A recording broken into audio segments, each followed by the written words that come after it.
isi n'ibifitanye isano nayo byose akenshi ni ikinyoma kiyizanira amahoro kurusha ukuri. Ikinyoma nicyo gitanga umutuzo mu bihe byose ndetse kikazanira n'amahoro abantu. Kubera ko ukuri gutuma abantu badatuza kurusha uko batuza bakoresheje ikinyoma, abantu benshi bashaka kwirinda ukuri. Nanjye niko meze, nawe niko umeze, ntaho dutandukaniye twese. Kwiyegamiza ku kuri buri gihe biraryana, reka abe ariko mbivuga. Niyo mpamvu rimwe na rimwe iyo ukuri kutuje imbere duhitamo gufunga amaso. Kubera iki? Papa wanjye yarakomeje arambwira ati Randiri mwana wanjye. Uwo mukobwa nari maze kumenya ko yitwa Bonete yarakomeje arambwira ati ushobora kwibaza impamvu ndi kukubwira ibyo byose, wenda ukaba utabasha kwiyumvisha ubushobozi papa wanjye yaba afite n'impamvu ashobora kugera aho ashaka hose.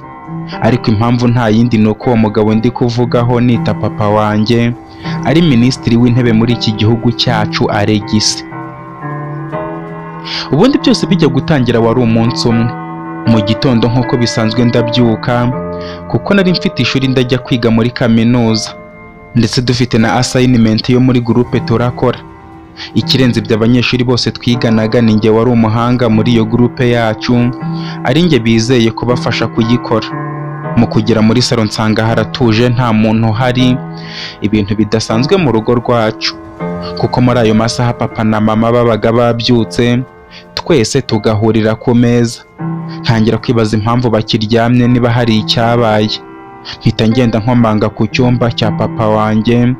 Ako kanya maze gukomanga urugi rurafunguka, mbona ni papa wanjye ufunguye mu myenda yo kurarana, ariko mbona ntabwo aribwo akibyuka kuko yari yambaye na rinete akunda kwambara buri gihe iyo agiye kuva mu rugo cyangwa se ari gusoma ibipapuro byo mu kazi.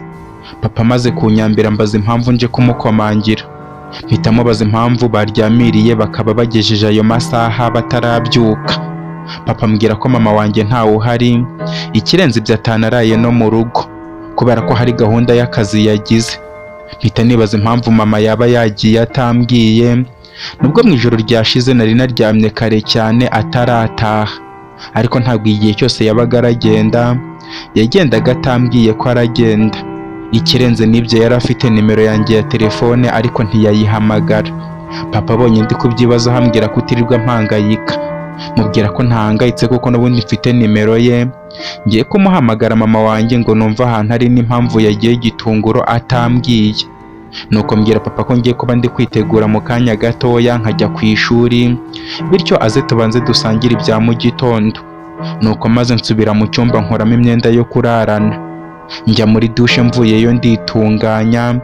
Ubundi maze kwitunganya mpita njya muri salo, nsanga papa atarahagera. Ubundi nsubira ku cyumba cye ndamukomangira ariko numva ari kuvugira kuri telefone. Ndamureka ngo abanze yivugireho.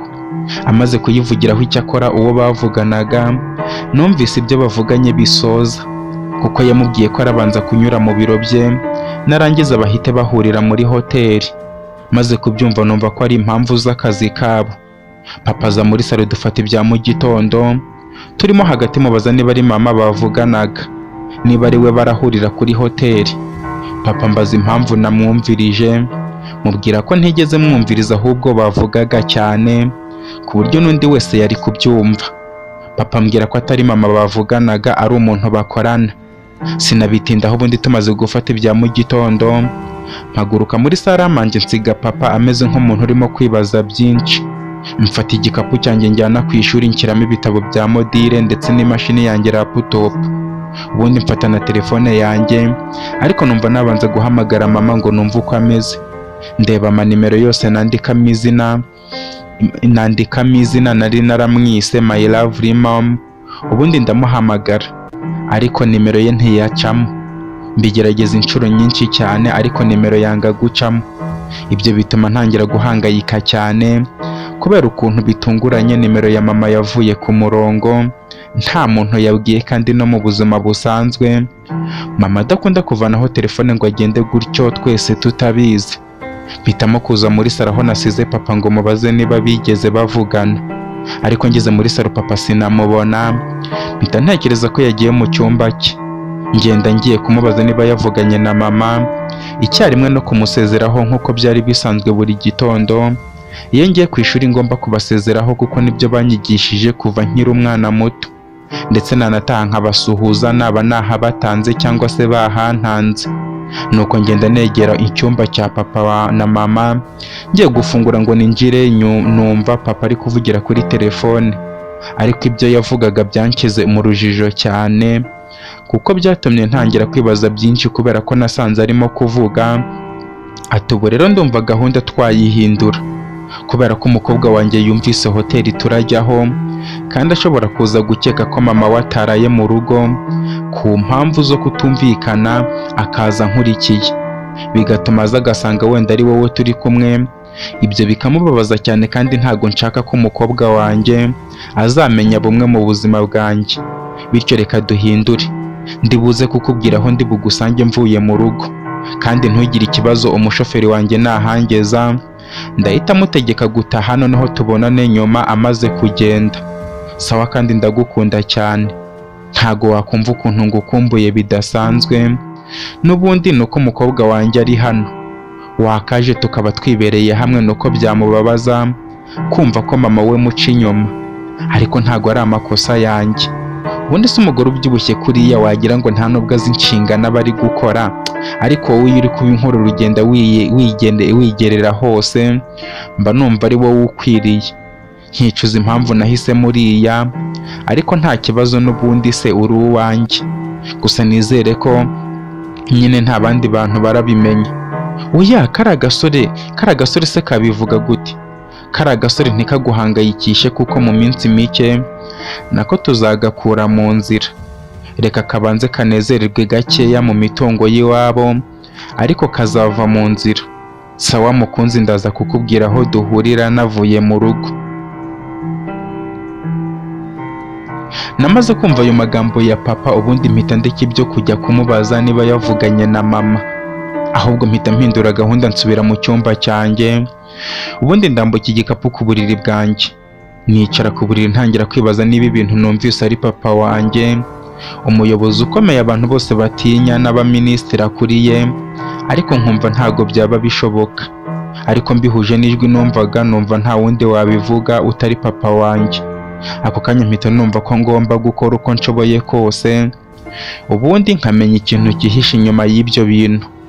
Niko kongera gusohoka, ubundi njya ku cyumba cya papa, ubundi mubwira ko ngiye ku ishuri naho ku mugoroba. Papa ambwira ko nta kibazo kandi ndataha yankumbuye, nanjye ndyumaho mubwira ko ndaba namukumbuye bidasanzwe nk'uko bisanzwe. Ubundi maze kumusezeraho mpita mva mu rugo ngenda ngana hanze, nsanga umushoferi untwara arantegereje. Ubundi ninjira mu modoka, amaze kwinjira arayatsa. Amaze kuyatsa mpita mubwira ko agiye kugenda, akagenda wenyine akagaruka kundeba ari uko muhamagaye ngo aze kundeba. Shoferi ambwira ko ibyo ndi kuvuga atari kubyumva, maze musubiriramo mubwira nti aka kanya iyi modoka ugiye kuyivana hano muri parikingi, uyijyana aho ushaka kandi wihishe, ku buryo icyo gihe cyose baragira ngo wanjyanye ku ishuri. Noneho ninguhamagara urahita ukata uze kundeba, urabisikana n'imodoka ya papa, ubundi uze kundeba nkubwire ahantu tujyana. Ngiye kuba nsubiye mu rugo, kandi papa naguhamagara umubwire ko wangejeje ku ishuri nta kibazo. Umushoferi kuko akari akazi ke kuntwara ntago yari kubyanga, ahubwo nahise mva mu modoka, ubundi aragenda ava mu rugo. Nanjye ngenda nsubira mu rugo bunyonyombe. Kubw'amahirwe ninjira mu cyumba cyanjye ntawumbonye, mpita mfunga ku buryo wagerageza gufungura yakumva ko nafunze ngiye ku ishuri. Ubundi nicara ku buriri ntegereza ko papa wanjye agenda. Ako kanya numva papa azavugira kuri telefone muri salo. Ageze muri salo ahita abwira uwo bari kuvugana ngo reka abanze arebe ko nagiye ku ishuri basubire nyuma.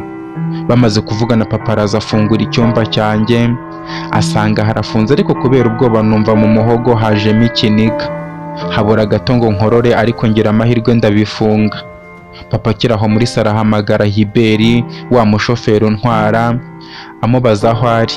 Ibyo yamusubije byo ntago nabashije kubyumva, gusa papa yahise amubwira ko nava ku ishuri ashyira imodoka muri parikingi, azafata ibya mu gitondo, ubundi afata imodoka uwo munsi amuhaye lifuti ajya aho ashaka hose, aze kuza gutyura bonete ku ishuri namuhamagara. Papa akomeza amubwira ko nta mpamvu yo kumushimira rwose, ibyo nta kibazo. Nuko bamaze kuvugana, papa arongera ahamagara undi muntu amubwira ko ubu ngubu avuye mu rugo. Nagera mu kazi nyuma y'iminota 30 araba ahavuye, ubundi ajya aho bavuganye barahurira. Nuko asohoka mu rugo nk'uko bisanzwe, bisobanuye ko abakozi ari bo bari bahasigaye gusa. Nanjye mpita mboneraho kuva mu cyumba cyanjye ngenda nsohoka. Kubw'amahirwe mbona imodoka ya papa iri kuva muri parikingi, ubundi mpita mpamagara Hiberi, umushoferi wanjye, mubwira kuza vuba cyane akantwara. Ambwira ko burya atari yagiye kure cyane, ahubwo papa wanjye Alex amunyuzeho ako kanya, bityo nawe akaba yinjiye mu rugo. Hiberi mubwira ko ndi hafi ye, bityo reka nze duhite dukurikira papa. Namaze kubwira Hiberi gutyo, mpita manuka mva hejuru ngera hasi, negera parikingi, nsanga imodoka iri kwaka, ubundi ninjiramo, nsaba Hiberi kuntwara nk'umunyabwenge ku buryo papa ataramenya ko namukurikiye kugeza aho agiye hose. Ibyo ntangira kubivuga twageze aho papa turi kumucungira ku jisho, ariko Hiberi ambwira ko papa ari kugana kuri minisiteri. Mubwira ko tugiye kumukurikira kugeza igihe turategerereza ko aviramo tukamukurikira n'ahandi ari bujye. Hiberi kuko twumvikanaga ahita abyemera, ambaza impamvu ndi gukurikira papa wanjye. Ambwira ko aramutse abimenya atabyishimira, ikirenze n'ibyo akaba ashobora kungirira nabi. Hiberi yambwiye gutyo, mubaza impamvu atekereza ko papa wanjye yangirira nabi. Mbona ari indimi nkaho ibyo avuze bimucitse, cyangwa se akaba bivuze atashakaga kubivuga. Sinabitindaho, nsaba imbabazi kubwo kuba avuze papa wanjye nabi. Mubwira ko nta kibazo kuko hari nanjye hari ibyo nari niyumviye papa ari kuvuga ngo agasore bazakura mu nzira kabe kari kuryoherwa mu mitungo y'umuryango wako igihe gitoya. Nuko mu kugera aho tudashobora kurenga, Hiberi araparika. Papa yinjira muri minisiteri, hashize iminota nka 40 arasohoka, afata umuhanda w'icyerekezo twaturutsemo. Ubundi Hiberi nawe musaba gukurikira tukagenda, kugeza ubwo twavuye mu mujyi wa Kenti tugafata intara ya Domiya, kugeza ubwo noneho twafashe inzira y'ibyaro. Hiberi akambwira ko dufashe urugendo rurerure, ariko tukaba dufite sanse nkeya mu modoka. Mubwira ko ishobora gushira twageze aho kuri sitasiyo twashyiriramo indi, ndetse ibyo biraba tugenda urugendo rw'amasaha 2, tuza kugera mu mujyi wa Domiya. Tujya mu nkengero zawo, ndebeye imbere mbona inyubako nziza cyane yanditseho hoteli. Ubundi papa akomeza agenda yiganamo kugeza ubwo yinjiyemo. Hiberi ambwira ko iyo hoteli ayizi ku buryo turamutse twinjiyemo dushobora kubona parikingi yindi itari yo papa yaparitsemo, ku buryo atapfa kumenya ko twamukurikiye. Nuko musaba ko twinjiramo, ariko turi kwinjira muri parikingi mbona mu yindi begeranye papa arimo gusohoka muri modoka, ndetse asohoka no muri parikingi arimo kuvugira kuri telefone. Bigaragara ko ari kubaza uwo bari kuvugana aho ari. Ako kanya imodoka ya papa ihita iva muri parikingi isohoka ivamo. Hiberi arayikwepa kugira ngo umushoferi atamubona. Kubw'amahirwe ntiyamubona, ndetse biba amahire aba ari nako haparika. Papa ava muri parikingi agenda ayoboza, nanjye mpitamo kugenda mukurikiye.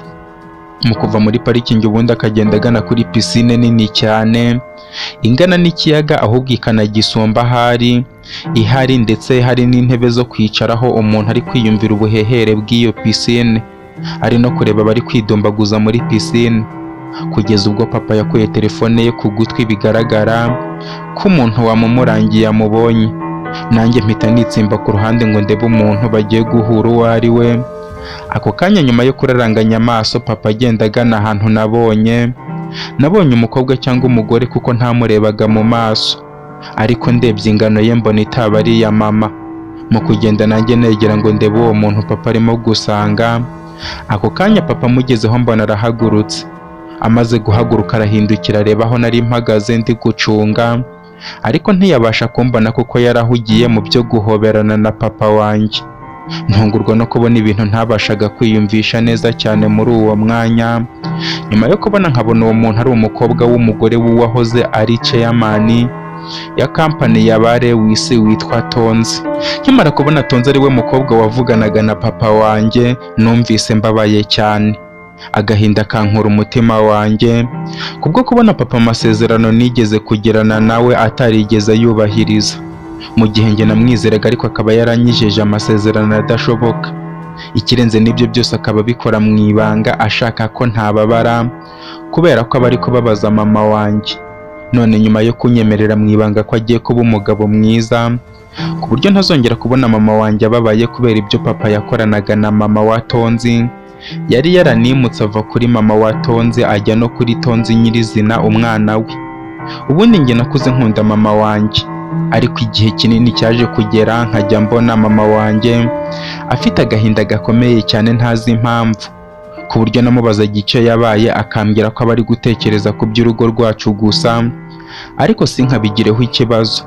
Nyuma yo kumbwira gutya akarenzaho akamwenyu keza, bigatuma numva nta kibazo gihari, ariko nyamara atari ko bimeze, ahubwo ari uko hari ibintu mama azi adashaka kumbwira kugira ngo ntabimenye uko abanye na papa. Ibyo bituma njye ku giti cyanjye numva nshaka kwimenyera ibiri hagati ya papa na mama, kugeza ubwo naje kubimenya ko papa ajya aca inyuma mama aryamana n'umugore wa chairman wa ba Lewis Company witwa Sorina, ari nawe mama wa Tonzi. Ibyo maze kubimenya agahinda karanyica cyane, ku buryo muri iyo minsi mama nawe yabonye ntangiye guhinduka ubundi, ambaza impamvu nsigaye mbabaye kandi nari umukobwa wishimye, wiyigira amasomo ye neza, nkazana amanota meza, ariko mu gihe gito cyane nkaba narahindutse, ntakimuvugisha nk'uko bisanzwe, mbese nsigaye mbabaye cyane. Mama wanjye yambajije gutyo mubwira ko nta kibazo mfite, ariko njye nari namaze kumenya impamvu ampisha uko we na papa babanye, kuko burya kuba namera gutyo ari byo yandindaga. Ibyo bituma mbabara cyane uburyo mama wanjye andwanirira ishyaka, akandinda kubabazwa nuko ari kubabara, ariko noneho nkaba nabimenye, mpita niha gahunda yo kuba nareka kumubwira ibyo namenye kugira ngo kuri ako kababaro ke ntaza kongeraho no kumpangayikira, kubera ko yaba azi ko nabimenye. Nuko ndenzaho nanjye akamwenyu, ariko bimwe bita ngo indyarya ihimwa n'indyamirizi, cyangwa se ngo uwububa abonwa n'uhagaze, kuko mama nahise mubeshya ko abana ku ishuri bari inshuti zanjye bandakaje, nkaba numva nabarakariye cyane. Amaze kubyumva nyicaza iruhande rwe maze arambwira ati, mwana wanjye Bonete, rwose ntabwo nifuza kukubona na rimwe ubabaye, kubera ko nifuza ko uzakura uri umukobwa mwiza cyane, ukazavamo umugore mwiza ku buryo uzajya ushimisha umugabo wawe ntiyifuze na rimwe kukuva iruhande. Ntabwo nifuza ko wahora n'ikibazo na kimwe mu buzima, ndifuza ko uzakora uko ushoboye, ibyishimo wavukanye uzabikurane, ku buryo umugabo uzagushaka azajya ahora agushimira ko uri umukobwa ufite uburere, ndetse ntube nk'abagore bagera mu ngo zabo bagakora uko bashoboye kose, ariko abagabo babo bakabananira kubera wenda ibyo bazi cyangwa se ibyo badashoboye. Mwana wanjye, akaba ariyo mpamvu nakoreze iteka ngutoza ko wagira ibyishimo, kumwenyura akaba ari byo birangwa ku munwa wawe, dore ko useka inseko nziza, bityo ukubona wese akubone mu ishusho nziza kandi azahora kwifuza. Bityo rwose kubabara ntago bikubereye na gatoya, kandi abo bantu bakubabaje ntubiteho. Ako kanya mama arimo kumbwira gutyo, papa yahise yinjira muri salo, ahita azanyambira ambaza umuntu wamubabarije umukobwa. Mpitamo kumubwira nk'ibyo nabwiye mama. Papa ambwira ko aba bantu bashobora guhura n'ikibazo kuko batazi ibyo bari gukinisha, bityo ako kanya papa ahita ambwira ko anyemereye kunsohokana kuri uwo mugoroba kugira ngo nyibagize ibyo ndi kunyuramo byose. Ku munsi ukurikiyeho nzajye ku ishuri mbasezera mu gihe batekereza ko bari bambabaje. Nubwo nari mu gahinda k'akababaro ka mama wanjye, ariko nahise nishima cyane ko icyo gihe nari ngikumbuye njye na mama papa yadusohokanye ahantu heza akatugurira ibyo dushaka byose. Nuko mpita nsaba mama kwitegura neza ngo amasaha agere turi kugenda. Mama ahita anyisigura ambwira ko uwo mugoroba afite inama, bityo atayisiba keretse ari ibikunze akaza kudusangayo inama iramutse irangiye kare. Nkomeza kumwinginga amubwira ko inama yayisiba cyangwa se akayimura, dore ko ari we muyobozi wabo. Ambwira ko yamaze guteguza abantu bose, bityo atapfa kubatunguza ibyo ngibyo. Numva ndababaye cyane, ariko nta kundi kuko nifuzaga ko byibura ibyishimo ndagira na mama yabigiraho akabasha kuruhukaho gatoya, uwo muruho yari yikoreye mu mutwe we wo kubabazwa na papa amuca inyuma. Ubwo mama yamaze kunsembera nitegura njyenyine, ndetse mama aza kunsezeraho ambwira ko agiye mu nama, mubwira ko yambaye neza ndetse akaba ari we mugore mwiza nzi mu gihugu cyacu. Mama aramwenyura ariko mbona ni akamwenyu karengeje ku gahinda, ambwira ko yizeye ko nanjye ndaba nambaye neza ubwo ndaba nsohokanye na papa. Mubwira ko abizi ko imyenda yose ari we uyingurira kandi akaba atangurira imyenda itarambera. Nuko amaze kunsezeraho aragenda, amaze kugenda nanjye mbanza gufunga umuryango, mpita nirambika ku buriri njyamisha inda, ntangira kwibuka akamwenyu iteka mama akunda kumwenyura. Wareba inseko ye, indoro ye, amenyo ye meza cyane, ariko akabyerekana byose imbere hari agahinda, ku buryo agaragaza iteka ko yishimye ariko habe na byishimo na bikeya. Numva ndababaye nisanga ndimo kurira cyane, uburiri buza gutoha ariko ndihangana. Niha gahunda ko ibyo bintu ngomba kubica muri urwo rugo nifashishije urukundo papa nkunda. Ako kanya amasaha yagiye mu buryo ntazi, nza kwisanga papa ari kumpamagara ambwira ko abyutse ndetse akaba amaze no kwitegura, njye nkaba ndaryamye. Papa mubwira ko maze igihe kinini nicaye n'amashyushyu menshi ntegereje ko yaza kumbwira ngo tugende kuko njye nahise nitegura. Papa ambwira ko afite amatsiko y'ukuntu meze muri ako kanya n'uburyo nambaye nk'umwari mwiza yibyariye. Mubwira ko ntashobora kumusebya mu bandi kandi akomeye, bityo tukaba turi intangarugero. Ambwira ko yizeye ko nta gasore natumiye ngo tujyane nk'uko bisanzwe kuko ashaka ko uwo mwanya waba ari uwacu gusa. Mubwira ko Hiberi namara gutwara akatugeza aho tugiye turamuha umwanya agakora ibye, ubwo kuri iyo nshuro ntago ndamusohokana nk'umukunzi. Papa ambwira ko rwose yumva ari igisebo gutwarwa n'umuhungu ukundana n'umukobwa we, bityo agiye gukora uko ashoboye yishakira umutwazi we bwite, naho umukunzi ajya atwara umukunzi we. Papa ndamushimira cyane ko ampa agaciro akagaha n'abantu banjye, anyibutsa ambwira ko atazigera na rimwe ambabaza. Ibyo birangira mva mu cyumba ngeze muri salo, papa ariyamira ambwira ukuntu nambaye nuko nambaye ibitajyanye n'ibyo yambaye, bityo agiye guhindura ikote yambara risa n'iryanjye. Ako kanya nahise nicara mu ntebe yo muri salo, ubundi nandikira umukunzi wanjye nubwo twari tutarabijyamo neza kubera ibibazo by'ubuzima bwe. Mubwira ko yategura telefone ye akamfotora agafoto, nshaka kumutura akajya akareba byibura ngo azarebe ko yarushaho kumpa umwanya mu mutima we. Anyandikira nsubiza ambwira ko telefone ye ikora neza araza kubikora, wenda icyo gitekerezo cyakunda. Nuko Hiberi ndenzaho amubwira ko mukunda. Ntiyagira icyo ansubiza, birambabaza nk'ibisanzwe, ariko bifata igihe gitoya kuko nari ntegereje ko igihe kizagera Hiberi agafungura umutima we akava mu by'ubushuti bwo kwibwira ko arimo kwisumbukuruza kuri njye, akanyakira nk'umukunzi we kandi nanjye nkazakora uko nshoboye. Nuko papa ava mu cyumba tugera muri parikingi, kuko nari namubwiye imodoka twasanze yakije. Icyakora ambwira ko nambaye neza ndamushimira. Papa mwisegura amubwira ko kuri iyo nshuro tumeze nk'abamwibese ariko yihangane. Hiberi avuga ko nta kibazo afite rwose kandi yishimye. Nuko tugeze aho papa yaransohokanye, Hiberi abanza kumfata agafoto anambwira ko agakunze bityo azagakuraho byinshi. Arangije aragenda, ubundi njye na papa dutangira kwishimisha rwose dufata ibyo dushaka, ubundi twicara ahantu ha twenyine dutangira kuganira. Mvuga nti ubundi papa, muri ubu buzima ikintu ukunda kurusha ibindi ni igiki, ku buryo ukibuze ushobora guhangayika ubuzima bwawe bwose? Papa yahise avuga ati mwana wanjye Bonete, ntago ari ikintu, ahubwo umuntu wa mbere nkunda kurusha abandi n'ibindi byose ku isi niko wagakwiye kumbaza. Mpita musubiza nti yego, kinsubize muri ubwo buryo rwose ndumva mfite amatsiko. Papa ahita avuga ati hari umuntu wa mbere mfata nkaho ari byose kuri njye, ndetse nta nubwo ariko mufata ahubwo ni byose kuri njye.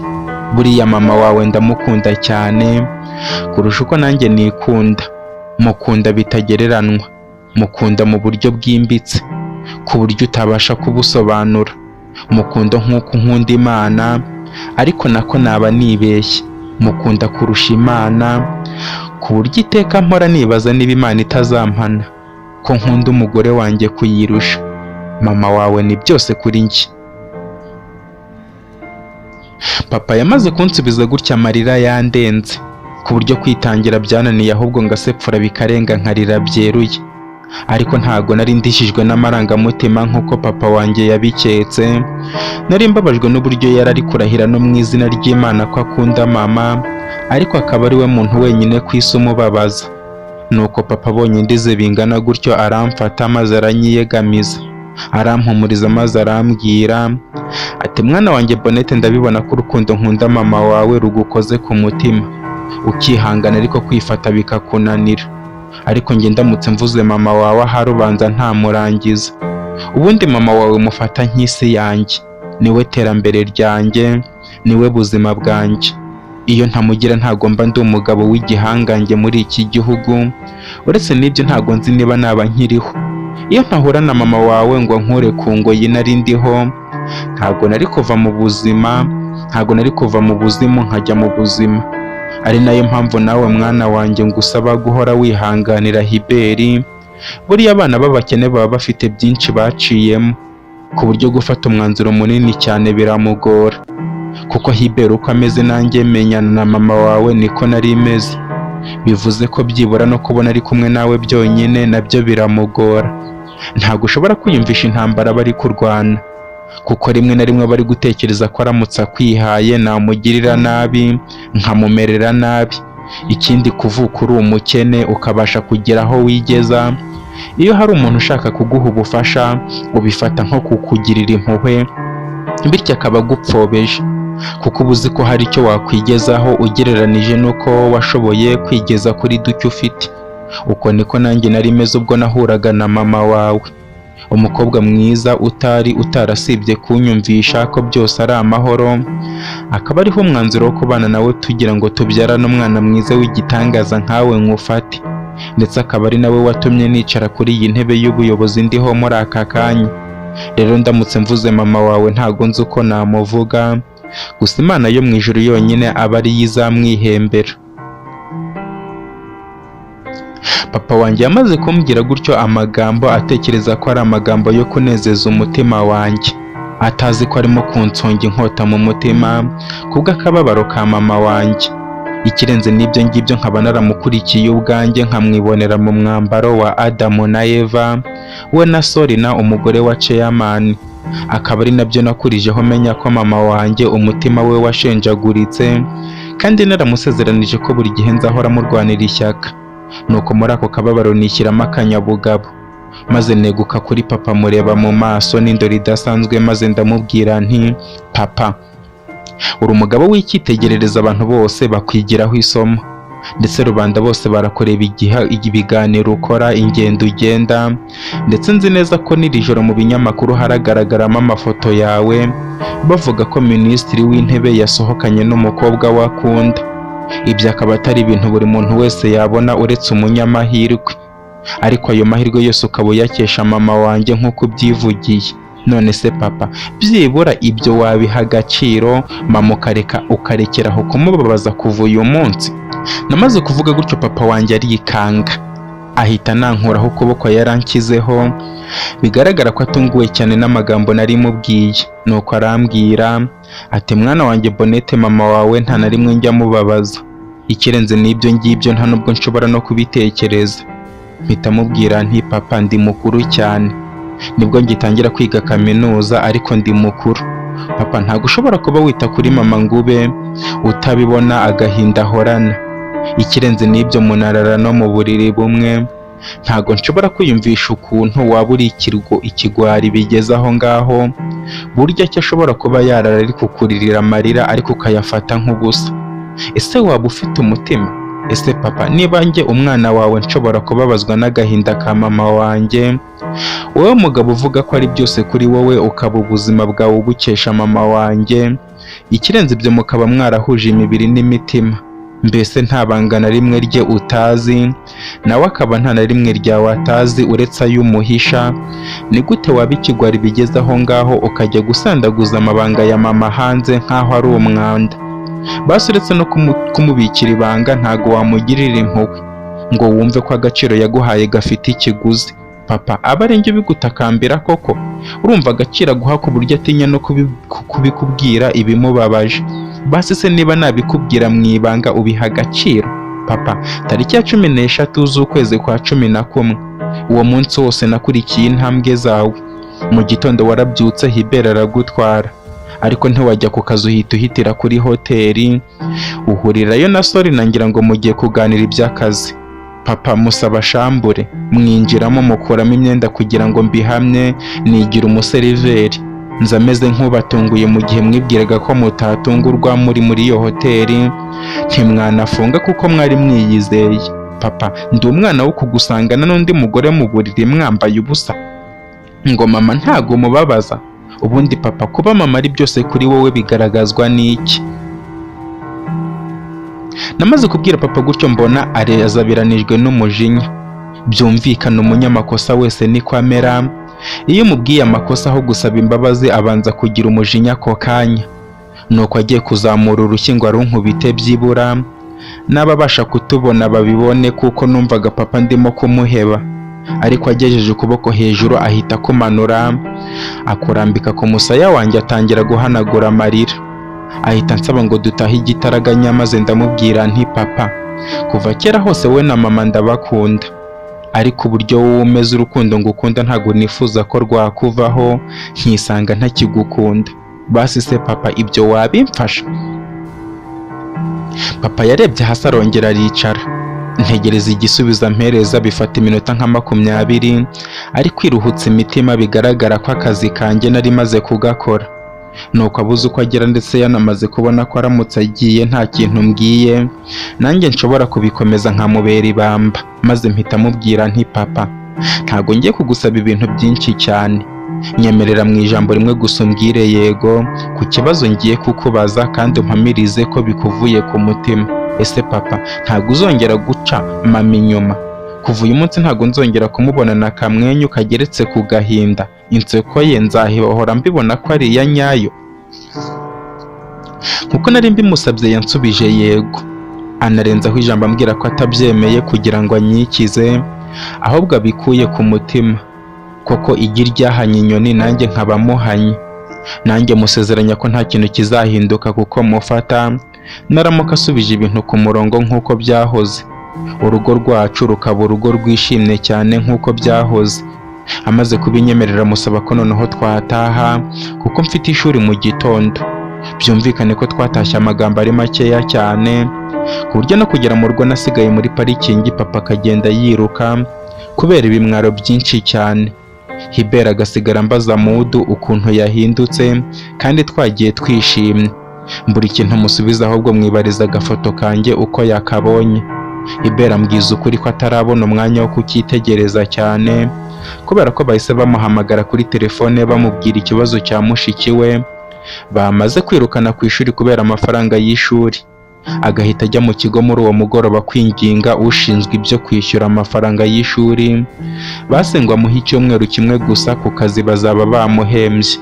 Hubert namubajije niba babimwemereye, ansubiza ko bitewe n'ukuntu yatanze isezerano ryubahiriza rwose babyemeye, bityo byaba byiza agiye mu rugo hakiri kare akabwira umukecuru we ukuntu byagenze ku ishuri. Hubert nahise mubwira nti Hubert, ndabizi kuri mu gihe kitarakoroheye, ariko nawe njya mbona ibibazo bimwe na bimwe ugira ari wowe ubyitera. Hubert yahise ambwira ati ibibazo bimwe na bimwe ninjye ubyitera? Muri make ushatse kuvuga ko ari njye watumye umugabo wagakwiye kuba yitwa papa wanjye akimara gutera inda mama yarahise amwihakana? Ushatse kuvuga ko mushiki wanjye arimo kuvuka mama we agahita apfa ari njye ntandaro yabyo? Ushatse kuvuga ko umukecuru watureze kuba twese nyuma yo kudutoragura kuba ari umukene ari njye ntandaro yabyo? Ushatse kuvuga ko kuba ntaragize amahirwe yo kuba naba nk'abandi bana nkajya kwiga ari njye wabyiteye? Ushatse kuvuga iki? Ni ibihe bibazo nitera? Hubert nahise mubwira nti Hubert, ndakwinginze nyumva, ntabwo ari ibyo nshaka kuvuga, ahubwo nashaka kukubwira. Hubert yahise anca mu ijambo maze arambwira ati humura, ceceka rwose numvise, kandi kuva uyu munsi ndaza kukwitekerezaho ndebe ko kuba ndi intandaro y'ibibazo byanjye hari icyo nabikoraho, kandi murakoze kungira inama, ni ukuri nimbe namwe. Hubert yamaze kumbwira gutya ari nako ampereza urufunguzo rw'imodoka ya papa, ari nako agenda asohoka ava mu rugo ambwira ngo naha mu gitondo. Nuko nkomeza kugenda inyuma ye kugeza ubwo yaje kugera hari moto, arayitega nsaba kujya mu rugo papa wanjye atambura akazagirira umuntu nabi mu buryo butazwi. Nibaza kuri ayo magambo Hubert ambwiye ariko sinayatindaho, ndetse mbabazwa cyane n'uburyo Hubert ibintu abifashe uko bitari, kuko njye icyo nashakaga kumubwira nuko iyo umuntu ashaka kumuha ubufasha atabwemera, ahubwo akumva ikintu kimuvuye mu mitsi ye yagikoreye ko ari cyo gifite agaciro. Iryo akaba ari ryo kosa mushinja, kuko iyo yemera ubufasha amuha, kuko mba mfite amafaranga papa na mama banshyirira kuri konti yari kuba yarayirihiye mushiki we nubwo batavukana mu nda. Ndetse nanababazwa cyane burya ko Hubert umugabo wamuteye inda yahise yihakana mama we, ndetse n'uwo mushiki we mama we akaba yarapfuye amubyara. Numva agahinda Hubert aba yikoreye ku mutima. Ku rundi ruhande ndamugarukira, ibyo bitekerezo bimvana hanze y'igipangu cyo mu rugo, ubundi ngenda ngana mu nzu. Papa noneho ntiyagira ikintu ambaza kuko nasanze yicaye muri salo. Ngashyira urufunguzo rw'imodoka ku meza, ubundi nkijya mu cyumba ngashyiramo agasakoshi kanjye, ngakuremo imyenda nkambara iyo mu rugo. Nsanga mama mu gikoni aho akunda kuba yirukanye abakozi bose abasaba kuba bigiriye mu kiruhuko ngo kuko bakoze saa sita. Ubundi akihiringa akora ibishoboka byose ashimisha papa, akamutekera ibiryo byiza n'ibindi. Ngeze mu gikoni mama akinkubita amaso ahita ahindukira aranyambira mu kamwenyu keza ariko kakivanzemo agahinda, atazi ko namubonye uko yinjiye yitangiriye itama. Ibyo sinabitindaho mu mutima, nivugisha mubwira ko kuva uwo munsi byose bigiye kurangira, ubundi ibyishimo yahoranye akabigarukana. Nuko amufasha guteka neza, byose bihiye tujya ku meza turarya, ubundi tujya kuryama. Mu gitondo duhurira ku meza bisanzwe dusangirira hamwe, ubundi nditegura njya muri parikingi. Hubert anjyana ku ishuri, tugenda ndi kumusaba imbabazi zo kuba namubabaje nijoro. Ambwira ko nta kibazo yigeze angiraho, mubwira ko nta kindi nzongera kumubwira ku buzima bwe, ansubiza ko nzaba mufashije. Mu by'ukuri numvise mbabaye cyane kuko nifuzaga kwinjira mu buzima bwa Hubert, ariko we n'ubuzima abayeho bukamutegeka kumpunga nkuko ahunga abandi bakobwa bose, kubera ko intego ye yari iyo kuzanezerwa akishima igihe we na mushiki we na mama we wabo bafata nka mama wabo ariko atari we, igihe nabo bazaba bishimye bafite byose. Ndetse Hubert yari yarambwiye ko azarihira mushiki we amashuri kugeza yarangije akanaminuza, ubundi akabona gutuza. Amahirwe atagize mushiki we azayabone. Nuko ngeze ku ishuri Hubert musaba ko twakwibera inshuti bisanzwe, basi aho mubonye ntakajya anyirengagiza. Ambwira ko nta na rimwe anyirengagiza kandi nk'umukozi wabo azakora icyo musaba cyose. Mbabazaga kumva ukuntu byarambabazaga kumva ukuntu Hubert buri kintu cyose mvuze agishyira mu yindi mvugo. Mpitamo kumureka ubundi njya kwiga. Icyakora ubuzima bukomeza, njye na Hubert tubanye neza, ariko ikibazo cyanjye kuri Hubert papa na mama bakizi, bakanambwira ko byaba byiza Hubert imuhaye umwanya akazabanza kwitekerezaho nk'uko papa byagenze kuri mama. Imyaka 7 ibe hafi 2 yose papa na mama mbibona ko babanye neza, nubwo ntabishiraga amakenga kuri papa, ariko mama nabonaga byibura byarahindutse. Ariko muri icyo gitondo nibwo nongeye kugarura ibitekerezo, nibaza niba papa yaba yarahindutse koko. Akaba aribwo namukurikiye nkasanga noneho umubano yarawucanye na Sorina, ahubwo akaba awusigaranye n'umukobwa we w'imfura Tonzi. Nkumva agahinda ni kenshi cyane mu mutima wanjye, ngahita nanamenya ko ahubwo papa atigeze yisubiraho, ahubwo yarakoresheje ubundi buryo bwo kumpisha. Ariko ibyo bikaba iby'ubusa, nahise ntekereza ko mama nk'umuntu umuzi wese we aba yarabimenya, akaba ari nayo mpamvu bwa mbere mu mateka yakuyeho telefone agahitamo kuba yakwigendera nta muntu n'umwe abwiye. Papa wanjye na Tonzi bamaze kuyambirana, ubundi bicara kuri ka gatebe baba bateguriye abantu ngo bicareho aho ngaho. Batangira guhana udusukari ndimo kureba, noneho mbura uko nifata, hari habuze gato ngo niture hasi, ariko ndifata ubundi nkomeza kubareba kugeza ubwo bahagurutse bagafata inzira igana muri hoteli mbareba. ngenda mbakurikiye mu ntambwe ndende ku buryo batabasha kumbona. Binjira kuri resebusiyo, ubundi Tonzi yaki icyumba kuri resebusiyo. Papa nk'umuntu uzi ko bashobora kumumenya nubwo yari yagiye ahantu kure yigiye ku ruhande, Tonzi abanza kuzamuka agana mu cyumba bamuhaye. Papa aza kumusangayo, ari nako nanjye ngenda mukurikiye mbonye nta handi hantu bagiye. Nahise mpamagara Hubert mubwira ko yacana imodoka tukava aho twihuta cyane. Amaze kumbwira ko ayirimo neza mpita mukopa mpamagara papa. Papa aranyitaba nanjye mubwirana igihunga cyinshi cyane ko mama wanjye agize ikibazo akaba agiye mu bitaro. Papa ahita ambwira ko ari kuza yihuta cyane bityo mubwira ibitaro mama arimo. Ako kanya mubeshya ko ari mu bitaro byigenga bya Global Hospital bifatanye na kaminuza nigamo ya Global University. Papa ambwira ko ako kanya ataratinda kuhagera, ndetse kuko ari we na Tonzi bari bakigera muri hoteli. Ako kanya papa yahise asohoka atarwambaye, afashe ikote rye mu ntoki. Ariko kubw'ibyago bike ubwo nashakaga gusubira inyuma, papa duhuza amaso arambona nanjye ndamubona. Ariko byibura nishimira ko igikorwa yaragiye gukorana na Tonzi atagikoze. Nanjye mpitamo kuvanamo akanjye karenge, ngenda niruka ngana muri parikingi.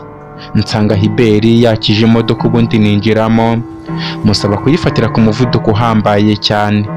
Nyuma y'isaha imwe twari twavuye mu mujyi wa Domiya, turi mu mashyamba y'ibyaro, turimo kugenda n'agahinda kenshi cyane. Tuza guhura n'amamodoka abiri aratwitambika.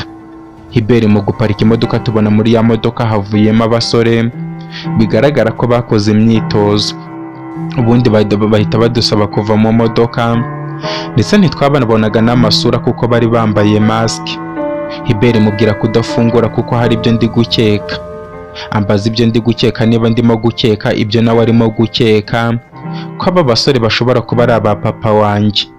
Mu gutungurwa kwinshi Hubert mubaza uko abimenye, ahita ambwira ko niba nanjye ari byo ndi gutekerezaho, ako kanya ubuzima bwacu buri ku iherezo ryabwo, nta n'icyo twakora ngo tubihindure. Hubert nahise mubwira nti Hubert, ntabwo ndi gusobanukirwa ibyo ushatse kumbwira.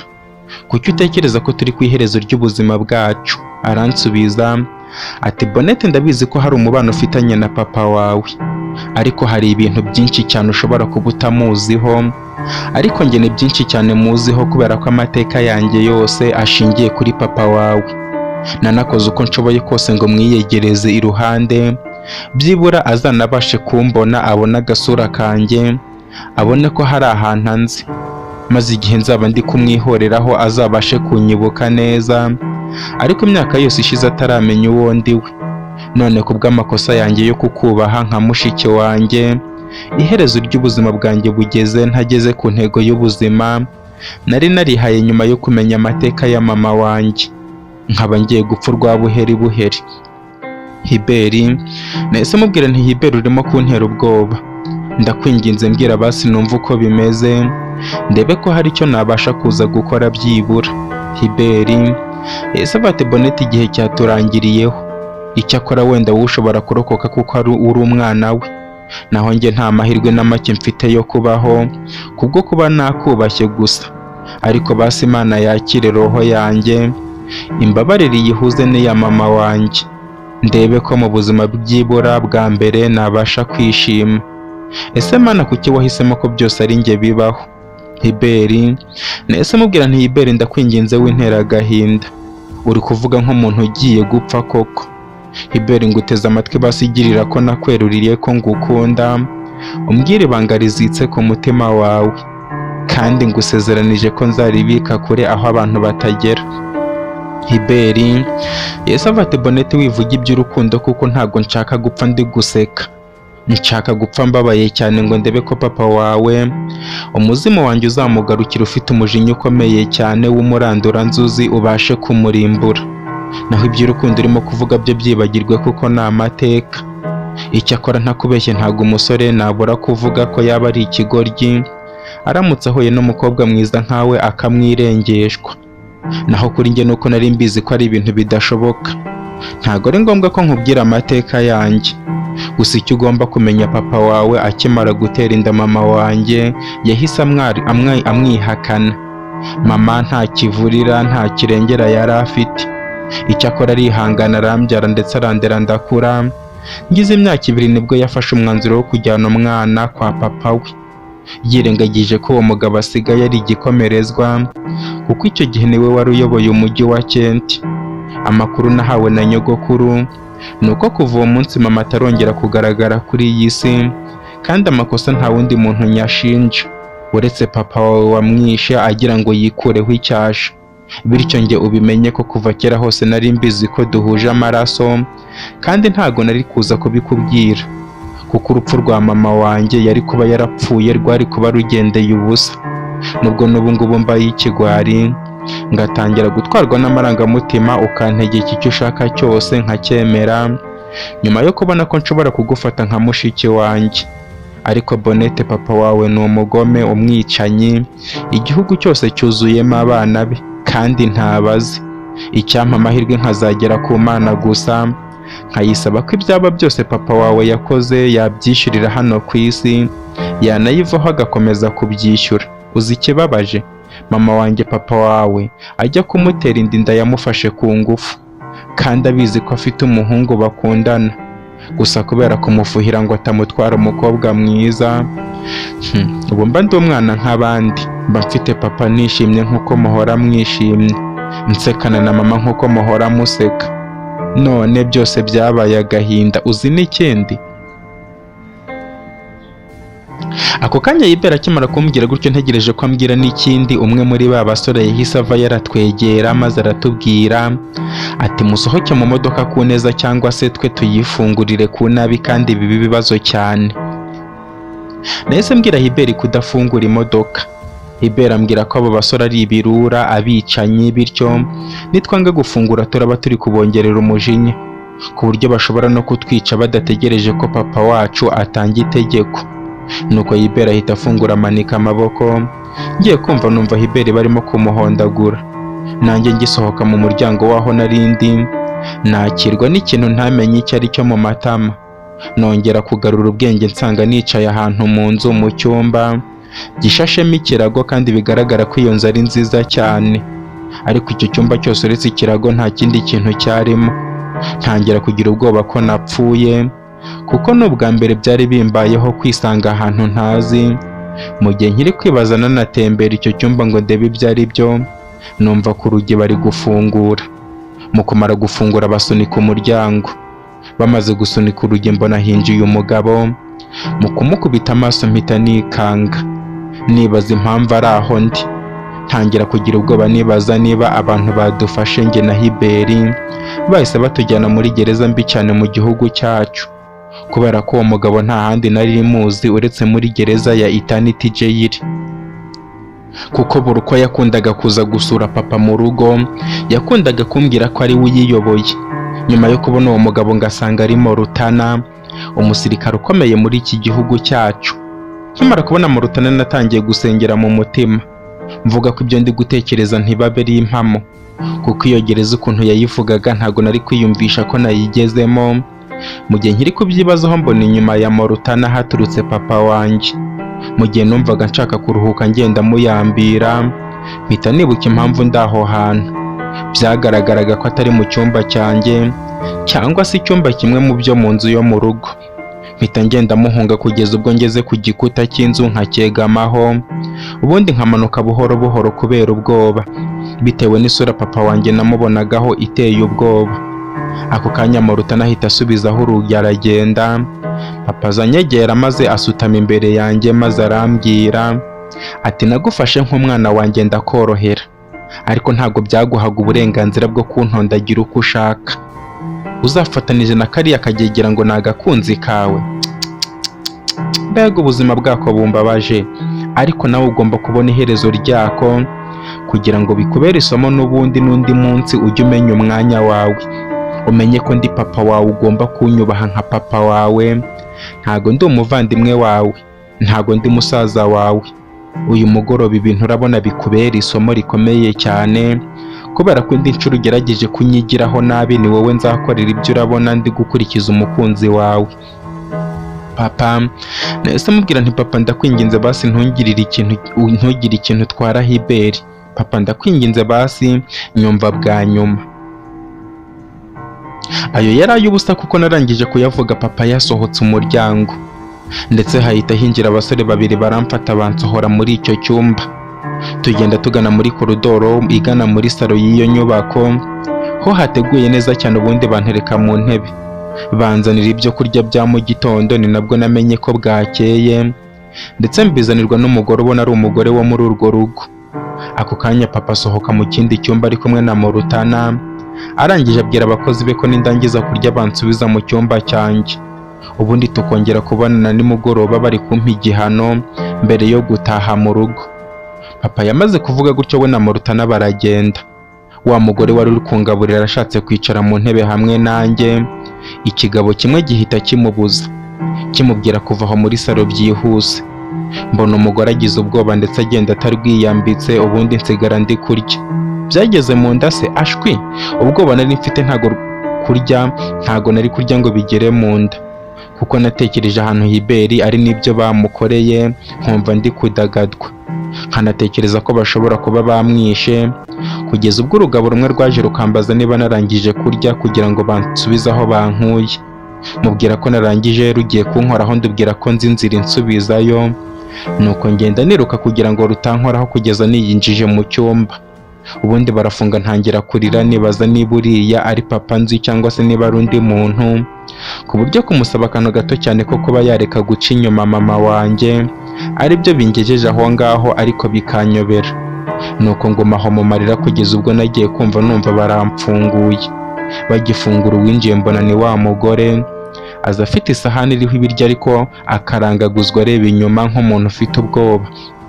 Ako kanya akimara gukubitaho urugi ahita ambwira ko yitwa Teresita, nanjye mubwira ko nitwa Bonete, maze ahita ambwira ati nta bintu byinshi nshaka kuvuga, ariko umusore babazaniye hano ni muzima, ariko ni indembe kuko bamukubise benda kumwica, ku buryo ntanakwirirwa nigora nshaka kumuha ibiryo kuko atashobora kubirya.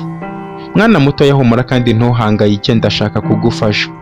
Ngiye gukora uko nshoboye kose nze kugucungira abarinzi bahora ku muryango bandinze, nubwo bigoye kuva muri iri shyamba, ariko nimbona wabaca mu rwaho ubacike hakiri kare, kuko kuguma hano bishobora kukuviramo ubuzima utazigera ukunda mwana mutoya, nkuko nanjye nabayeho kandi sinabikwifuriza.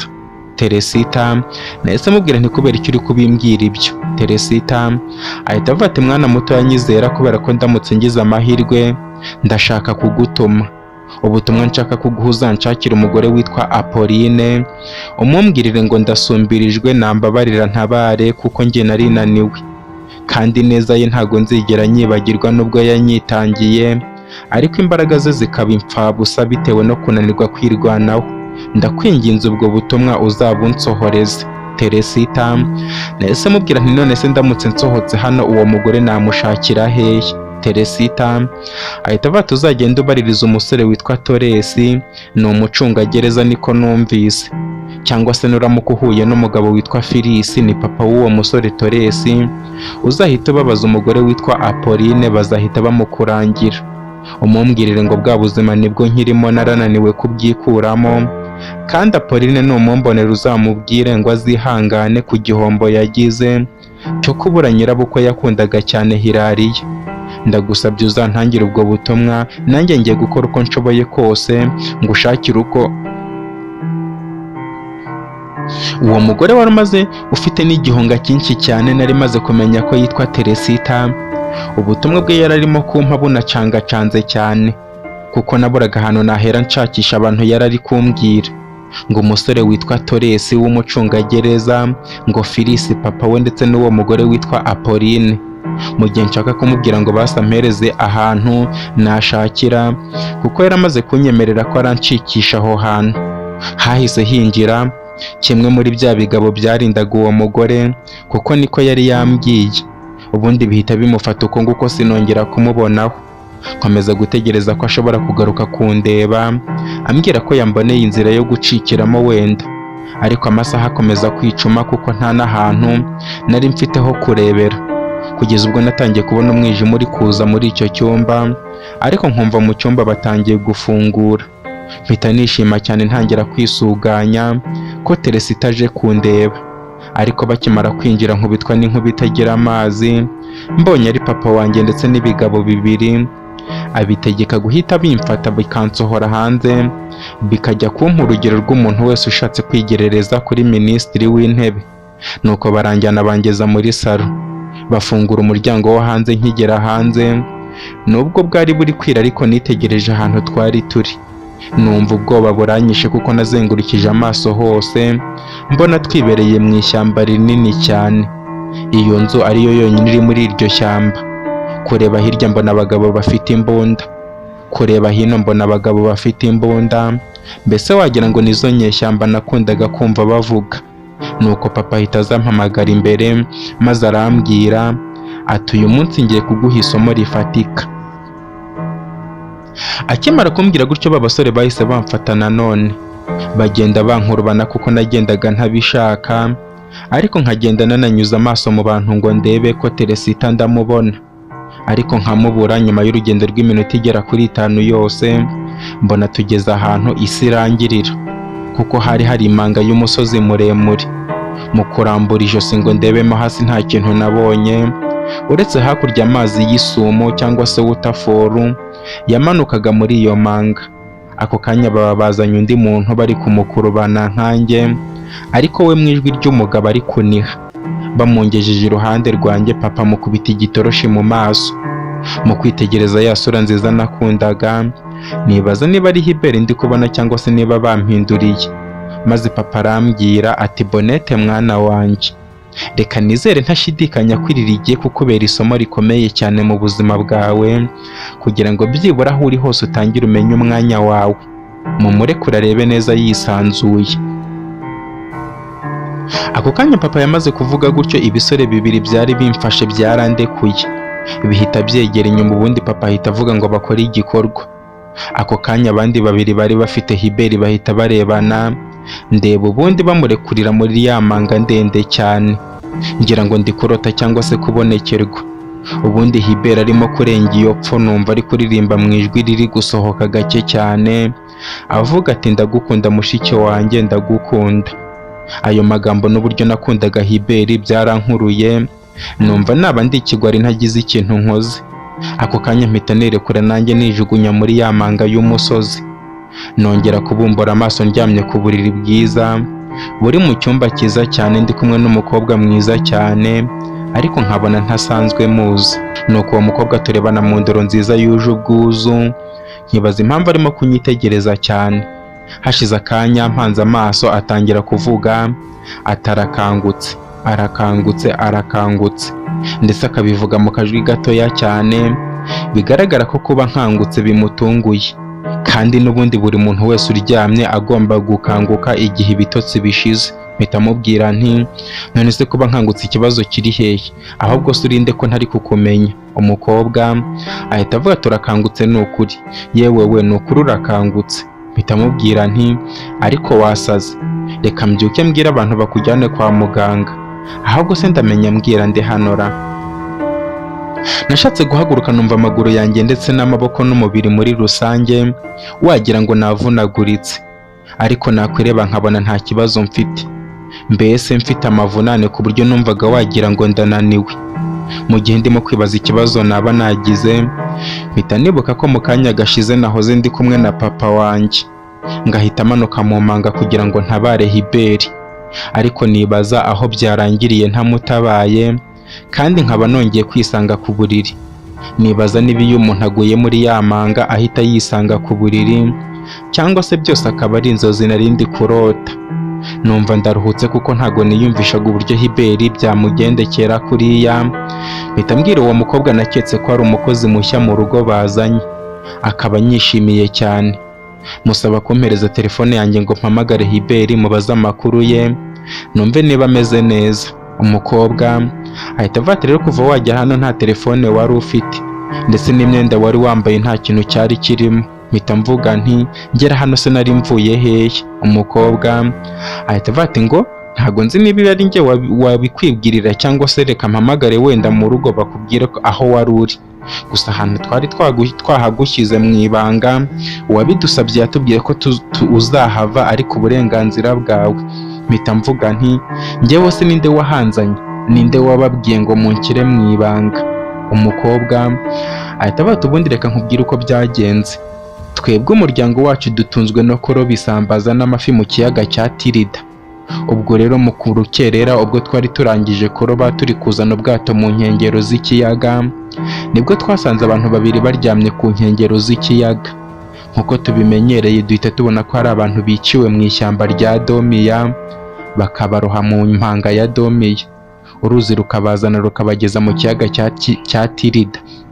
Ahubwo twihutira kubareba ngo turebe ko hari muri muzima, kuko abantu bose bazaga inaha baturutse mu ishyamba. Twashakaga kubabaza uko biba byagenze ngo batubwire niba mu ishyamba harimo abicanyi ariko bakahagera bapfuye. Ariko dutungurwa no gusanga umusore nubwo yari afite ibikomere byinshi cyane ari muzima. Mpita mpamagara papa na mama mbabwira ko ariko bimeze, bahita bareka ibyo gutunganya umuraga wo kurobesha ubundi bahita bahagera. Papa akoze ku mukobwa avuga ko umutima ukiri gutera.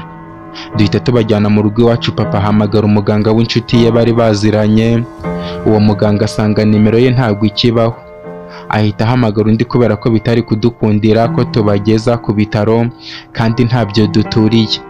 Ako kanya umuganga atubwira ko agiye gufata akato vuba cyane ka moteri aza arebe. Mu kuhagera avuga ko ari bazima, ndetse umusore we sinzi ibyo muganga yamukoreye bita gushitura umutima. Ahita ashigukira hejuru, ashiguka ari kuvuga ati ndagukunda mushiki wanjye ndagukunda. Duhita tumenya ko ari mushiki na musaza bashakaga kwicirwa hamwe. Nuko umusore muganga aramuturisha, ariko umukobwa yanga gukanguka. Wa musore nyuma y'icyumweru nawe yongera gukanguka nanone kuko yahise agwa muri koma. Muganga amubajije amazina yamubwira ko yitwa Hiberi, naho amazina y'umukobwa akaba yitwa Bonete. Muganga yahise amubaza nimero z'iwabo yabashakiraho. Umusore avuga ko bagize neza batabashakisha, ahubwo babafasha gukira. Ariko umusore we nta n'umutaro yarenze kuko yahise ashiramo umwuka. Umukobwa aguma aryamye muri koma, ndetse umusore tuza kumushyingura kuko muganga yanze ko tubarangisha, ahari wasanga abagira nabi babamenya. Nuko umukobwa aguma aryamye. Umwaka urashize. Uko bisanzwe nje kumwitaho ahita akanguka, ndi kumureba numva ndatunguwe cyane. Ni ukuri Bonete niba ariko witwa ndumva nishimye cyane ko ukangutse. Nari mfite amatsiko yo kumva umvugishije ukambwira ibintu bibera muri ririya shyamba. Ako kanya Bonete yamaze kuvuga gutyo, hanze y'icyo cyumba numvise urimo kuvuga mu ijwi ry'umugore avuga ati wa mukobwa we warasaze, usigaye wicara iruhande rw'umuntu usinziriye ukivugisha, cyangwa nawe mu mutwe bimaze kugucanga? Umukobwa ahita ati mama Bonete yakangutse ngwino urebe. Umugore ahita ati ngo. Ako kanya uwo mukobwa amaze kuvuga gutyo nagiye kubona mbona urugi rw'icyo cyumba rurikubise. Mu kureba mbona hinjiye umugore n'amatsiko menshi aza anyambira ambwira ko yishimye cyane kuba nkangutse.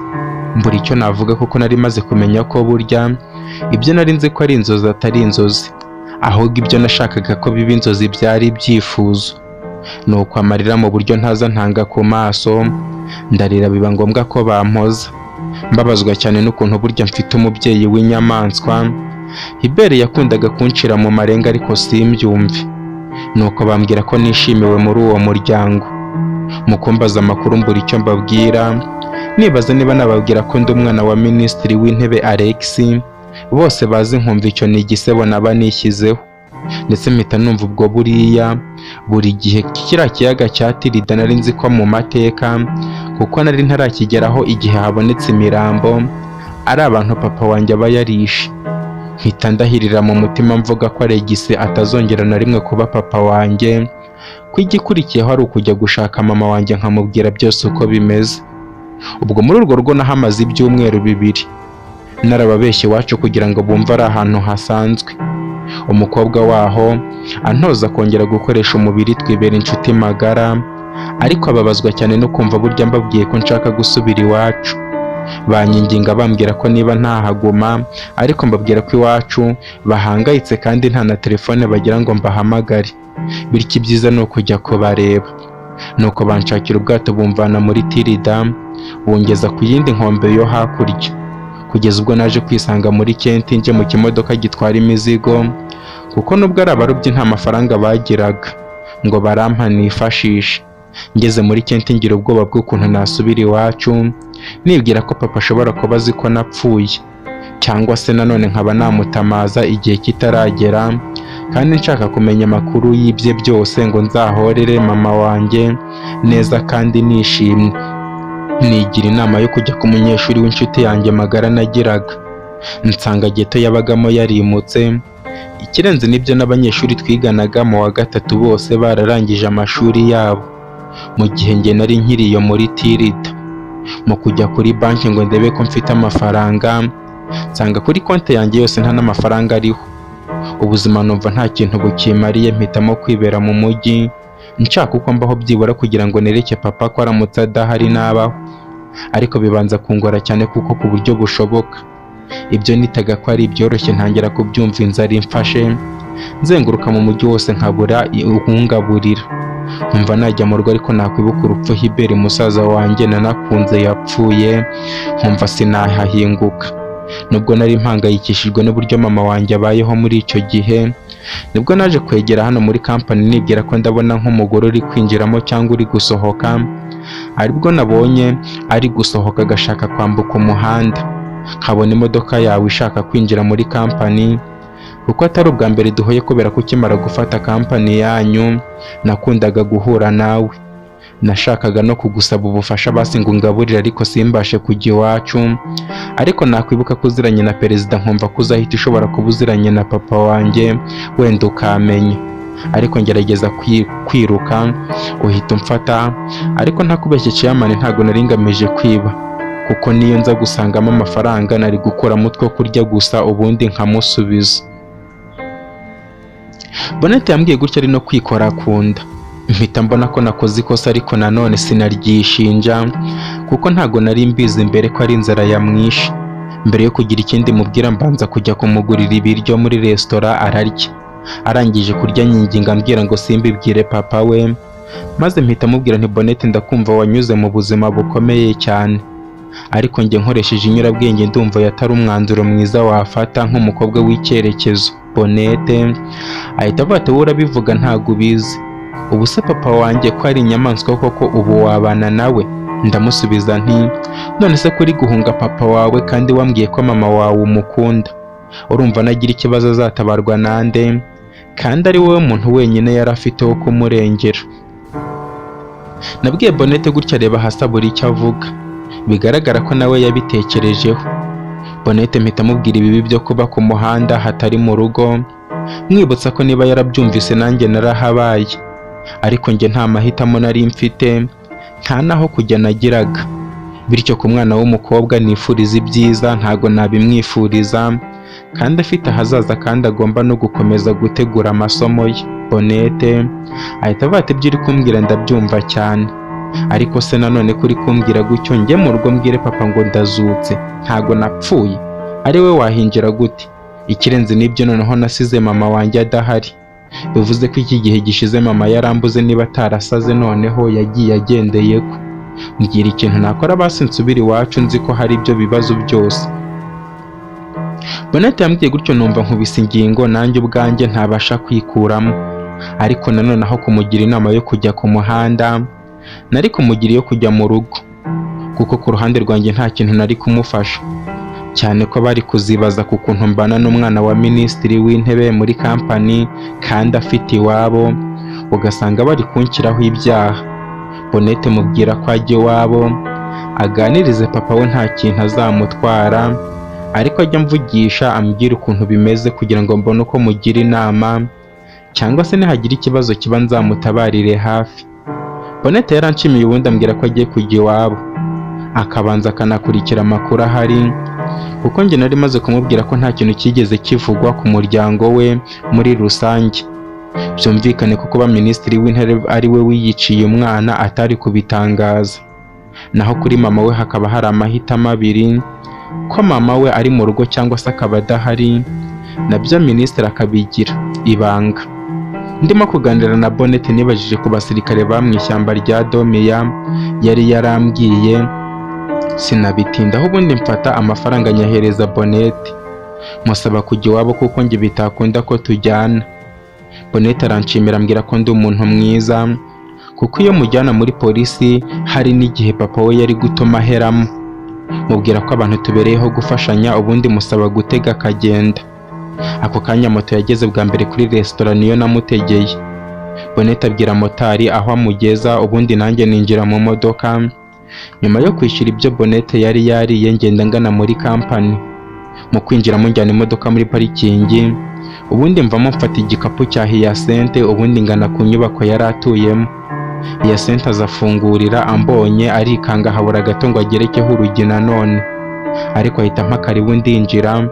Abonye mfite igikapu cye biramutangaza cyane, ambaza ahantu ngikuye, mubwira ko ari njye wafashe umwana wari wakimwibye, ariko amubabarire ntago ari we.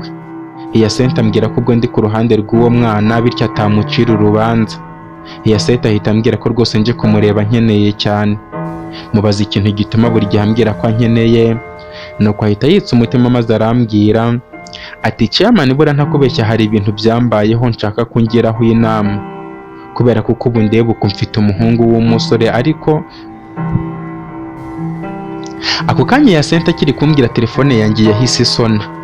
Mu gusona nyikura mu mufuka mbona ni Karara umpamagaye.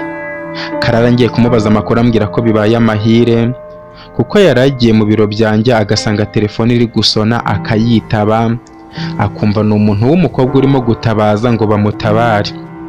Mpita nibuka ko Bonete mu mwanya washize namuhaye nimero yanjye yo mu kazi kuko itabasha gukururwa. Nanga kumuha iyanjye ngo hatazagira umuntu uyikurura akamenya ko ari njye twavuganye. Mpita nibaza niba ari Bonete waba ugeze mu rugo papa we akaba ashaka kumugirira nabi. Mu gihe ndi kubyibazaho mpita nsaba Hyacinthe akanya nkagera mu biro kuko birihutirwa. Mu kugenda nihuta ngezemo nsanga Karara afite telefone mu ntoki asa n'uwumiwe. Mubaza uko bigenza ambwira ko nyuma y'uko uwo mukobwa atabazaga hari umugabo umwatse telefone maze agahita yivugiraho avuga ati wa mugabo we niba uri umugabo cyangwa umusore, uwo uri we wese ntago bindeba, ntago uzi uwo ndi we, ariko nukenera kwivanga mu buzima bw'umukobwa wanjye nzakwereka ko ntari uwo kumenyera. Ikindi kandi ni umukobwa wanjye ngomba kumukoresha icyo nshaka. Karara ambwira ko yumvise ayo magambo akamutera ubwoba agahita amukupa, akaba akiri kubitekerezaho. Ako kanya nahise mva mu biro niruka numva ko Bonete ahuye n'ikibazo. Mpita mpamagara Rufusi kuri telefone mubaza aho ari, ambwira ko ari mu rugo, musaba ko yaza tugahurira mu rugo byihuse ko mukeneye cyane. Ambwira ko aje nanjye ngenda ngana mu rugo nsanga bose barahari. Mbasuhuza ntabasuhuje ndetse sinabaha n'ubusobanuro. Ninjira mu cyumba mpita mfata imyenda ngomba kwambara igihe ndi mu rugamba. Maze kwambara Mariyamu yinjira ambwira ko Rufusi ahageze, mubwira ko nje gatoya. Mbivuga ndangiza kwambara inkweto nsohoka nsanga Rufusi musaba ko twava mu rugo. Nsiga mbwiye Mariyamu ko ndaza mu kanya gatoya. Ngenda inzira yose mbwira Rufusi uko bimeze. Ambwira ko wagira ngo yarabizi akaba ariyo mpamvu aje yambaye gutyo, bityo ubwisura ye irinzwe nta muntu wapfa kuyibona. Ubu twagenda. Twavuye muri kampani tugenda tugana hari abamotari. Tuhageza motari mubwira aho njyana kuko Bonete yari yahambwiye kwa Minisitiri w'Intebe Alegisi. Maze kurira moto na Rufusi arayurira. Tugenda ndi imbere na Rufusi ari inyuma, kugera hafi aho abamotari tubasaba kudusiga turabishyura baragenda. Bamaze kugenda natwe tugenda n'amaguru, urugendo rungana n'iminota 15 kugera ubwo twageze kwa Minisitiri w'Intebe mu marembo. Ariko mu kuhagera tubona igitero cy'abasirikare bameze nk'abagabye urugamba bari gukubita abasekirite barinda kwa Minisitiri. Nge na Rufusi tubanza guhagarara aho ngaho ngo turebe. Mu kubatera umubare mbona n'abasirikare b'abasore bagera kuri 6. Bamaze gukubita abasekirite bahana sinyare za gisirikare ndabibona, ubundi ndeba icyo bagiye gukora. Ako kanya havayo umusore umwe na mugenzi we binjira kwa Minisitiri. Natwe tuguma dutegereje aho ngaho ngo turebe uko biragenda. Nyuma y'iminota nka 15 mbona babasore basohotse kwa Minisitiri bateruye umuntu mu biganza byabo, bigaragara ko bamaze kumukubita. Ariko mu kwitegereza neza mbona uwo muntu ni umukobwa. Bita mbona byanga byakunda ko ari Bonete abo basore bashimuse. Rufusi ahita mbaza niba ntari kubibona ko umukobwa ameze nk'uwo bashimuse. Rufusi mpita mubwira ko tugiye kubagabana abasore uko ari 6, agahera iburyo nanjye ngahera ibumoso. Ako kanya tugenda tumeze nk'ababataka mu kubageraho, nubwo bari bafite imbunda ariko basaga n'abadashaka kurasa. Tuboneraho gutangira umurwano hagati yacu. abo nari nihaye batatu mba ndabakubise nta gutinzamo. Rufusi mu kureba aho agejeje ngo njye kumwakira mbona nawe arabirangije. Mbona wa mukobwa bari bashimuse aryamye ku ruhande arimo kuniha. Mu kumwegera mpita mpamya ntashidikanya ko ari Bonete. Nabonaga yakubiswe cyane ndetse arimo guhamagara izina rya musaza we Hiberi. Ako kanya Rufusi yambajije ikintu tugiye gukora. Mubwira ko tugiye kubanza kujyana uwo mukobwa kwa muganga, ariko tubanze tujyemo imbere turebe uko bimeze. Nanamubwira ko tugomba kubanza kureba niba nta makamera yafashe ibyabereye aho ngaho byose, bityo bazayareba bagasangamo amasura yacu. Rufusi ahita ambwira ko agiye kwinjiramo imbere akagaruka byose amaze kubishyira ku murongo. Nuko nanjye nguma iruhande rwa Bonese ndi kumuhumuriza mubwira ko ntacyo araba, ariko we agakomeza guhamagara izina Hiberi. Mu kandi kanya ngiye kumva numva muri ba basore twari twakubise bose baryamye hasi, umwe arimo guhamagara izina Bonete. Mpita nibaza kuri ibyo bintu ukuntu Bonete yashimutwa n'umuntu umuzi amazina, ariko sinabitindaho kuko wenda naketse ko ari baba bantu bafitanye urwango na Alegisi minisitiri w'intebe, ubundi bakaba bari banyuze kuri Bonete ngo bamugereho. Nkiri muri ibyo bitekereza ku kanya Rufusi araza, duhita dufata gahunda yo kuvana Bonete aho ngaho, ariko nkimara kumuterura numva umwe muri ba basirikare aravuze ati Bonete mushiki wanjye.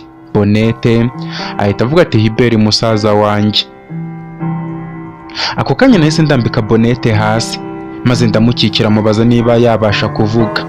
Ako kanya mu kajwi gatoya ambwira arimo kuvuga gake gake cyane bigaragara ko nta kabaraga ati musaza wanjye Hiberi. Ako kanya Bonete akimara kuvuga gutyo wa musore wari uri kuvuga Bonete mu izina yatangiye gukururuka azaga naho njye na Bonete turi. Mu kungeraho arambwira ati mu by'ukuri ntago nzi ngo urinde uje kunyitambika, kandi nari nje gukiza mushiki wanjye nyuma yo kumenya ko papa wacu ashaka kumwica kugira ngo atazavuga amabi yamukoreye. Gusa ndakwinginze kuba utanyishe nuko utari umwicanyi, basi mbabarira Bonete mushiki wanjye umureke yigendere ndagukorera icyo ushaka. Bonete ahita avuga ati Hiberi nari nzi ko wapfuye, ariko ntunguwe no kongera kumva ijwi ryawe muvandimwe, nukuri ubu niyo nakwipfira ariko basi nongeye kukubonaho ukundi. Hiberi ahita avuga ati mushiki wanjye humura nta kintu uraba na gitoya, kandi niyo naba ngiye gushyiramo umwuka ndakomeza kukurwanirira. Numvise bimeze gutyo mpitamo kwibwira Bonete kugira ngo abwire musaza we ko ntari umuntu mubi, bityo bitume atuza. Mpita mvuga nti Bonete humura ntugire ikibazo, ntabwo nje kugushimuta ahubwo ndi Bonete ahita nca mu ijambo maze arambwira ati wikwirirwa wivuna nakumenye. Uyu ni wa musaza wanjye nakubwiraga ko nzi ko yapfuye kuko niko bari barambwiye, ariko natunguwe n'ukuntu ubwo papa wanjye yaramfashe mu ijosi ashaka kuniga ngo anyice. Musaza wanjye ari we winjiye imbere agahita ntabara ntanazi ahantu aturutse. Hiberi ahita avuga ati mushiki wanjye iteka mpora ngucunga, kuko nta munsi n'umwe nigeze nsiba kuza hano kukureba ngo ndebe ko wakize ukagaruka, ariko uyu munsi ntungurwa no kubona uza winjira iwanyu urimo kwikandagira. Mpita mbimenya ko atari amahoro, aribwo nafashe umwanzuro wo kuza kureba niba wagarutse amahoro, nyuma yo kumenya ko umubyeyi wacu ari inyamaswa. Bonete ahita avuga ati Hiberi ndakwinginze basi mpereza ikiganza cyawe numve koko niba uri muzima, ntago nzishimwe naho Imana koko nimpamya neza ko uri muzima.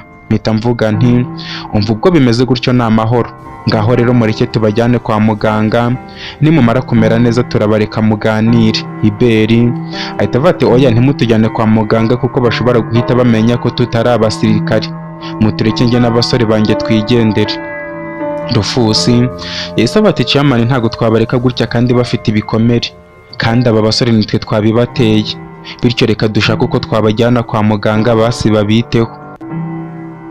Ako kanya Rufusi yamaze kuvuga gutyo nsaba Hiberi guhaguruka agatangira kurandatana na mugenzi we kimwe n'abandi. Kubw'amahirwe mbona birakunze batangira kurandatana. Muri njye numvise ikintu kimeze nk'impuhwe, kubera ko ubuzima Hiberi yari yaraciyemo nari ndi kubwiyumvisha ntaranabumenya.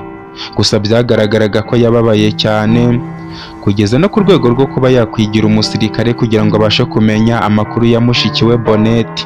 Nuko nanjye nterura Bonete ubundi nsaba Rufusi ko yajya mu rugo agashaka imyenda yo kwambara abo basore kugira ngo bakuremo imyenda ya gisirikare, ubundi tubone kubajyana kwa muganga mu bwisanzure. Ako kanya Rufusi yahise agenda amubwira ko ndamuhamagara kuri telefone nkamubwira aho aransanga. Amaze kugenda nanjye nsigarana na Bonete wari wakubiswe bigaragara kuko amaraso yamutembaga ku mubiri wose kandi nta gipfuko cyangwa ikindi kintu cy'ibanze nari kwifashisha.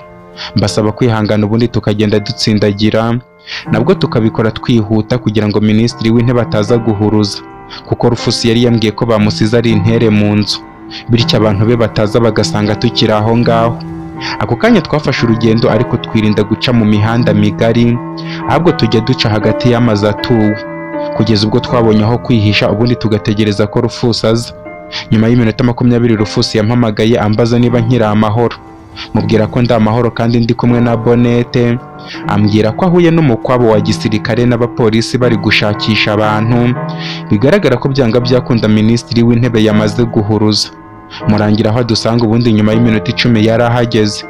Abasore turafatanya bambara imyenda, ndetse Rufusi yari yazaniye na Bonete imyenda nari nzi Mariyamu yakundaga kwambara mu minsi yashize.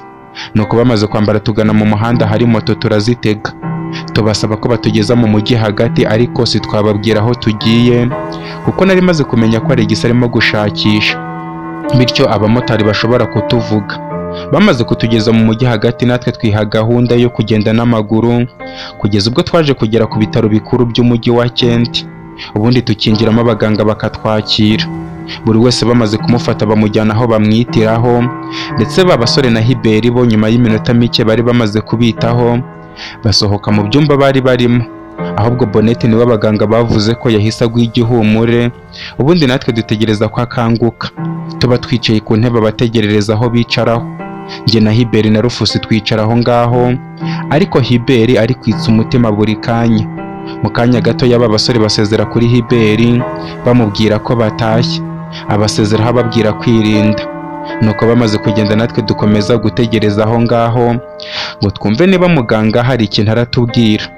Muri uwo mutuzo wo kubura icyo kuvuga numvise ngize amatsiko yo kumenya ukuntu Hiberi yavuye muri Tirida akagaruka aho ngaho kandi Bonete yari azi ko yapfuye. Hiberi ahita avuga ati mu by'ukuri byanjye ni inzira ndende cyane, ntazi niba napfa kuyikubwira ngo nyirangize, gusa nta yandi mahitamo nari mfite uretse kuba nabeshya Bonete ko napfuye byibura mu buryo bwo kumurinda. Ari nayo mpamvu nasize mbwiye abari baraturokoye mu mazi ko ariko bamubwira. Hiberi nahise mubwira nti ndabyumva ni ukuri kandi uri intwari ikomeye cyane kandi ugomba kwihangana kuko ibi ntabwo bizatinda, humura. Hiberi ahita avuga ati murakoze cyane ni ukuri kumpumuriza, gusa uriya mugabo ni umugome mu buryo utabasha kwiyumvisha.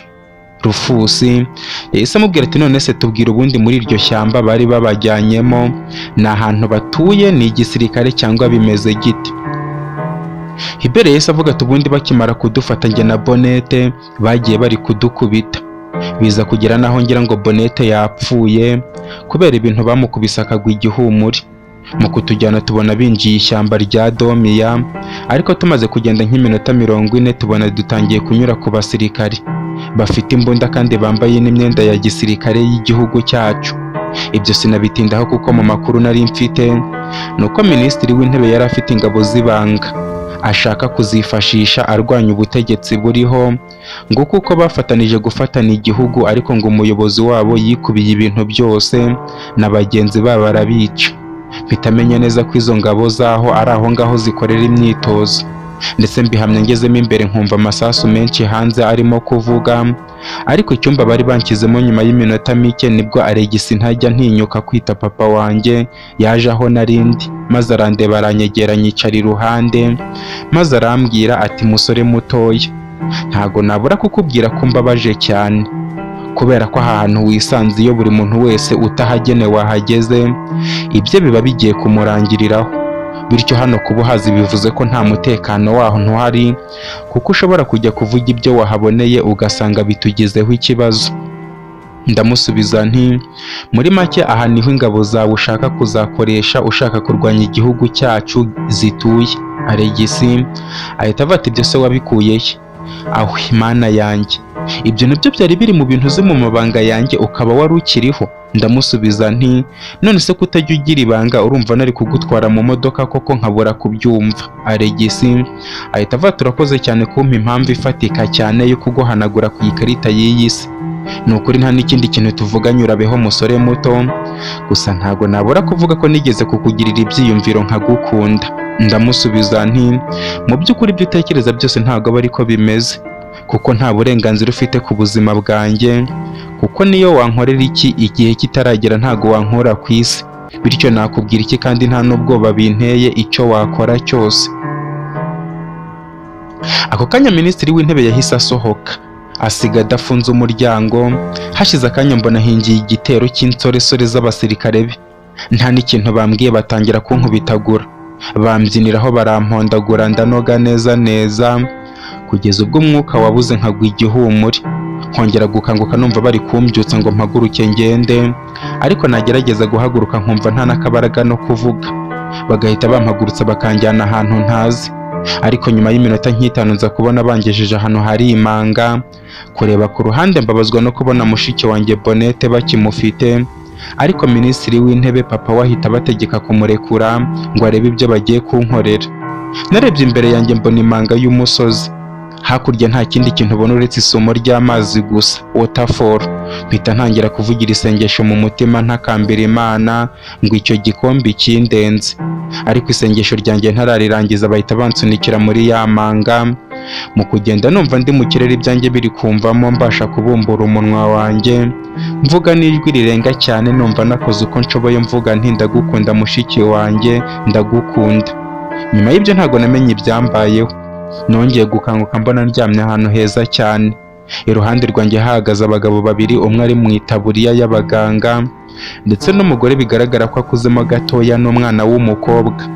Mu gushidukira hejuru mbabaza aho ndi, mbabaza niba nageze mu ijuru, bambwira ko ntapfuye, ubundi batangira kumpumuriza. Nta kindi kintu naje ndi kuvuga uretse mushiki wanjye. Bambwira ko mushiki wanjye ameze neza, mbabaza ukuntu babimenye kandi mushiki wanjye namusize mu ishyamba ari kumwe na papa we. Bambwira ko mushiki wanjye bamutoraguye ku nkengero z'inyanja hamwe nanjye. Muri uko kwiyandayanda nshaka guhaguruka, numva umubiri wanjye intege ntazo, bansaba kuryama nkaruhuka, nanjye ndabumvira kuko nabonaga ari abagira neza. Nyuma y'iminsi 3 gusa nibwo nabashije gutangira gushaka uko nakwiyandayanda.